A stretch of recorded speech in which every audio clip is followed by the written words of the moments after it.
जय हिंद दोस्तों, मैं हूं अनूप और आप सब लोग देख रहे हैं ग्लोबल कॉन्फ्लिक्ट। तो दोस्तों, आप सब लोगों को पता ही है कि भारत अपने फाइटर एयरक्राफ्ट के इंजन के डेवलपमेंट के लिए भरपूर प्रयास कर रहा है। एक तरफ जहां पे इंडिजीनियस इंजन बनाने के लिए भी भारत अपने प्रयास को बीते कुछ सालों में काफी मजबूत किया है, तो वहीं पे दूसरे तरफ विदेशी कंपनियों के साथ समझौते के तहत ज्वाइंट वेंचर में इंजनों को निर्माण करने की तरफ भी भारत आगे बढ़ रहा है। और एरो इंडिया 2021 में जेट इंजन के डेवलपमेंट को लेके भारत को कुछ नया सफलता मिला है। तो दोस्तों, आज के इस वीडियो के सबसे पहले हिस्से में मैं आप लोगों को इन्हीं सफलताओं के बारे में बताऊंगा और साथ में ये भी बताऊंगा कि कैसे जेट इंजन डेवलपमेंट के लिए रॉयल्स रॉयस और सैफरन जैसे कंपनियों के साथ भारत का नया समझौता हुआ। जबकि वीडियो के दूसरे हिस्से में जैगुआर एयरक्राफ्ट के लिए बनाए जाने वाले इंजन के बारे में बताऊंगा और साथ में इंडिया के मीडियम लिफ्ट हेलीकॉप्टर के कॉन्सेप्ट के बारे में बताऊंगा। तो डिटेल में जानने के लिए वीडियो के आखिर तक बने रहिए और चैनल को सब्सक्राइब और वीडियो को लाइक जरूर कीजिए। तो दोस्तों, आप सब लोगों को पता ही होगा कि इंडिया अपने खुद के जेट इंजन निर्माण करने के लिए पिछले साल डिफेंस एक्सपो के दरमियान रॉयल्स रॉयस जैसे ब्रिटिश कंपनी के साथ आगे बढ़ने का बात कहा था। कॉन्सेप्ट के तहत रॉयल्स रॉयस की मदद से भारत द्वारा ज्वाइंट वेंचर में एक नया इंजन का निर्माण किया जाएगा जो भारत के फ्यूचर जनरेशन के फाइटर एयरक्राफ्टों को पावर सप्लाई कर पाए। जबकि दूसरी तरफ इस प्रतियोगिता में आगे रहने के लिए फ्रांस के सैफरन जैसे कंपनी की तरफ से भी भारत को ऑफर का पेशकश किया गया है। और पिछले साल ही ये भी सुनने को आया था कि सैफरन जैसे कंपनी के साथ मिलकर भी भारत एक आधुनिक 110 या 120 किलो न्यूटन के इंजन का निर्माण करेगा जो AMCA जैसे फाइटर एयरक्राफ्टों में इस्तेमाल हो सके। कुल मिलाकर दोनों कंपनियों के साथ ही भारत आगे बढ़ रहा है और फाइनली कौन सा प्रोडक्ट इंडियन एयरफोर्स में इंडक्ट होगा ये हमें आने वाले समय में ही जानने का मौका मिलेगा। और दोस्तों, एरो इंडिया 2021 एक ऐसा जगह बन गया जहां पे दोनों देशों के कंपनी ही भारत के मार्केट को एक्सप्लोर करने के लिए अपने ऑफरों के साथ आगे आया। भारत के साथ फ्यूचर में किस तरीके से काम किया जाए और कैसे भारत को जेट इंजन टेक्नोलॉजी में मदद किया जाए, इसके लिए दोनों कंपनी की तरफ से ही भरपूर ऑफरों का पेशकश किया गया है। और दोस्तों, एरो इंडिया में दोनों कंपनी के साथ ही भारत के कुछ समझौते हुए। दोस्तों, ब्रिटिश कंपनी रॉयल्स रॉयस के साथ जो पार्टनरशिप का समझौता हुआ है उसके तहत रॉयल्स रॉयस भारत को 2 सेक्टर में मदद करेगा,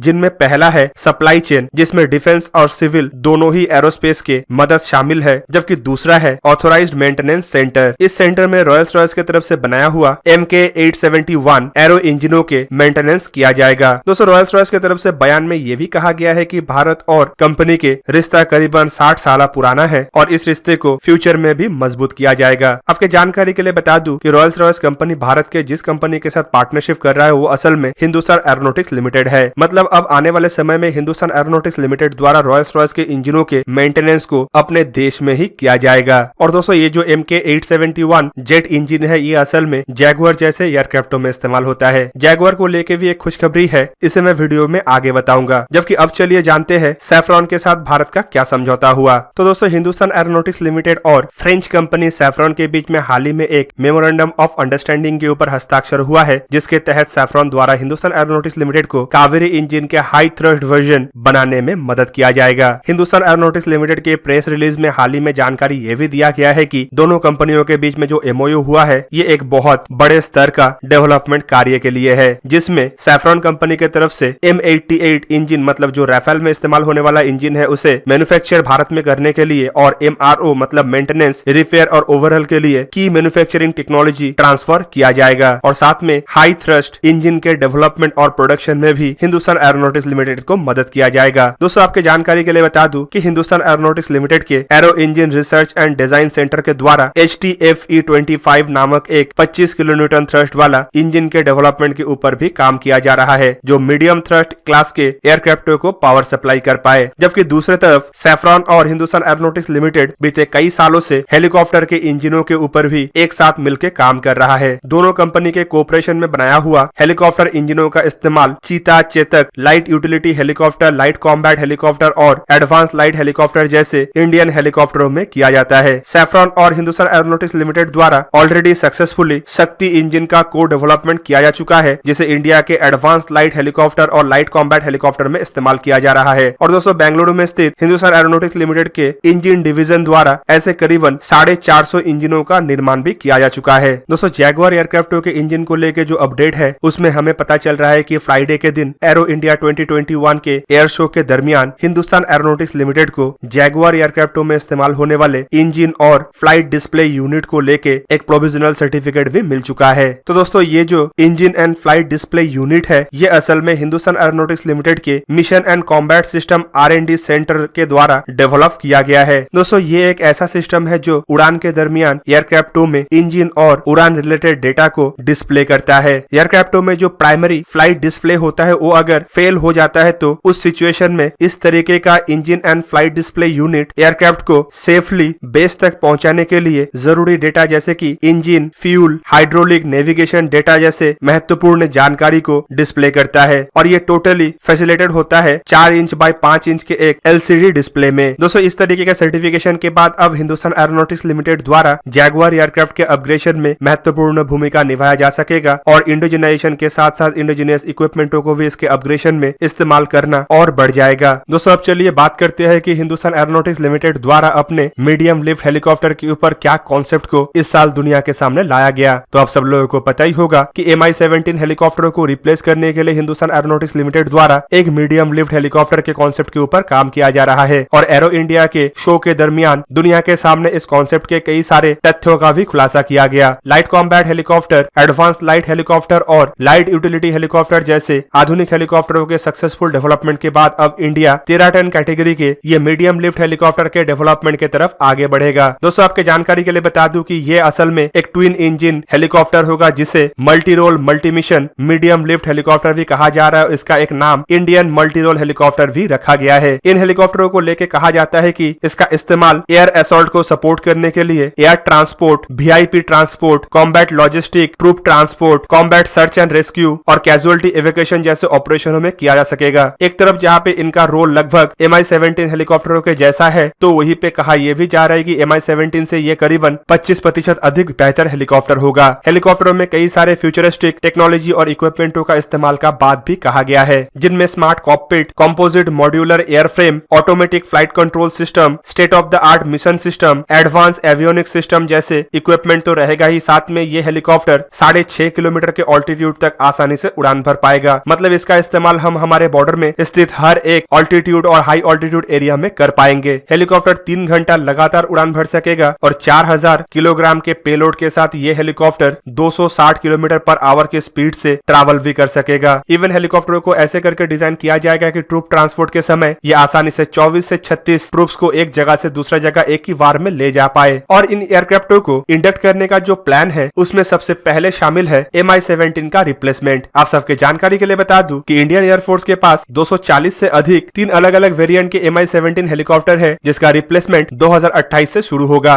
और इसी वजह से इंडियन एयरफोर्स ऐसे 250 या उससे अधिक हेलीकॉप्टरों को परचेज कर सकता है। जबकि दूसरी तरफ इंडियन आर्मी जिसके पास फिलहाल कोई भी मीडियम लिफ्ट कैटेगरी के हेलीकॉप्टर नहीं है वो ऐसे 170 हेलीकॉप्टर परचेज कर सकता है। इंडियन नेवी जिसके पास करीब 63 मीडियम लिफ्ट हेलीकॉप्टर है वो अपने इन हेलीकॉप्टरों को रिप्लेस करने के लिए 123 मीडियम कैटेगरी के हेलीकॉप्टर परचेज करने का भी एक कॉन्सेप्ट को आगे बढ़ा रहा है। पर कुछ जानकारियों में यह भी बताया जा रहा है कि पहले फेज में संभावित ऐसे 314 हेलीकॉप्टरों को परचेज किया जाएगा जिनमें 200 हेलीकॉप्टर एयरफोर्स के लिए, 100 आर्मी के लिए और 14 हेलीकॉप्टर नेवी के लिए हो सकता है। तो दोस्तों ये था आज का वीडियो। अगर आपको वीडियो अच्छा लगा तो इसे लाइक कीजिए और मेरे चैनल को सब्सक्राइब कीजिए और साथ में बना हुआ बेल आइकन को भी प्रेस कर दीजिए ताकि आप मेरा वीडियो देख पाए सबसे पहले। जय हिंद।